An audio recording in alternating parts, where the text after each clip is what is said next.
I'm Teisha Bader with the JBS News Update for Wednesday, August the 10th, 2016. Israel's defense ministry said today that Israeli security forces were successful in preventing a large amount of weapons from being smuggled into the Gaza Strip. While searching a vehicle at the Kerem Shalom border crossing recently, which leads into the southern Gaza Strip, Defense Ministry guards and Israeli security agency agents found dozens of commando knives hidden in a shipment of tools. And the government press office said today also that another attempt to get dangerous materials into Gaza was thwarted recently when a shipment marked for the Palestinian Electric Company was found to contain hidden graphite strips, which are often used to make rocket fuel. Both smuggling attempts are being investigated. Jerusalem police announced yesterday that they are vastly increasing their presence in the city's eastern part to better serve the community there. At least 1,200 new officers and 6 additional police stations will help serve the East Jerusalem Arab neighborhoods over the Green Line, which, according to a statement from the police, hopes to, quote, strengthen and deepen the rule of law throughout Jerusalem and in the villages of East Jerusalem, enhance accessibility to police services, and provide quality police services to all residents of the city with an emphasis on strengthening the shared day-to-day life of the public as a whole. Israeli and American nonprofits who counsel family members of slain military met yesterday with White House officials in Washington, D.C. The groups met under the Joining Forces Initiative Advocacy Program, which was founded in 2011 by First Lady Michelle Obama and Second Lady Jill Biden. The participating nonprofits included Shlomit Nachumson, who heads the IDF Widows and Orphans Organization, and Linda Davis from the U.S. group Tragedy Assistance Program for Survivors. Investigators in Germany are said to be preparing to bring charges against 8 people who worked in the concentration camp Stutthof near Gdansk, Poland. Head of Germany's Central Office for the Investigation of National Socialist Crimes, Jens Rommel, said they had found that the 8, 4 men and 4 women, were still alive in Germany. The men, Rommel said, were employed as security guards at the camp, the women as typists and telephone operators.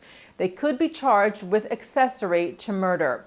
Rommel also mentioned former SS officer 95-year-old Oskar Groening, known as the bookkeeper of Auschwitz, who was convicted last year, if you recall, and was awaiting a ruling by the federal court in Germany after an appeal was filed.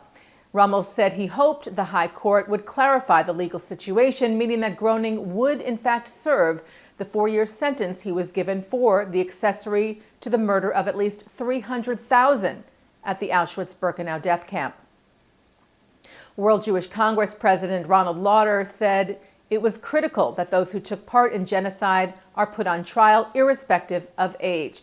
Lauder praised Rommel's remarks and efforts and said that as Jews, we rightly expect that no stone be left unturned when it comes to dealing with Nazi crimes, and that anyone suspected of involvement in mass murder who is still alive be prosecuted.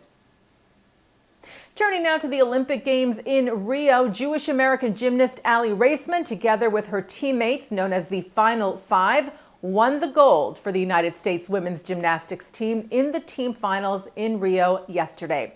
Raisman is the veteran on the team at 22 years of age. She won a gold at the London Olympics in 2012 and serves as the current U.S. team's captain. And Israel won its first medal. Judoka Yael Jerby, who, as we reported to you this week, had advanced to the judo semifinals and then lost to her Cuban competitor, which took her out of the running for a gold or silver medal, but left her in the running for a bronze. She, in fact, claimed that bronze today. Jerby is now the second Israeli woman ever to win a medal at the Olympics. The first was Yael Arad, who won that first medal, a silver, in Barcelona in 1992. Jerby is also the first Israeli athlete, male or female, to win a medal at the Olympics since 2008. And taking a look now at our programming for tonight on JBS for Wednesday, August the 10th.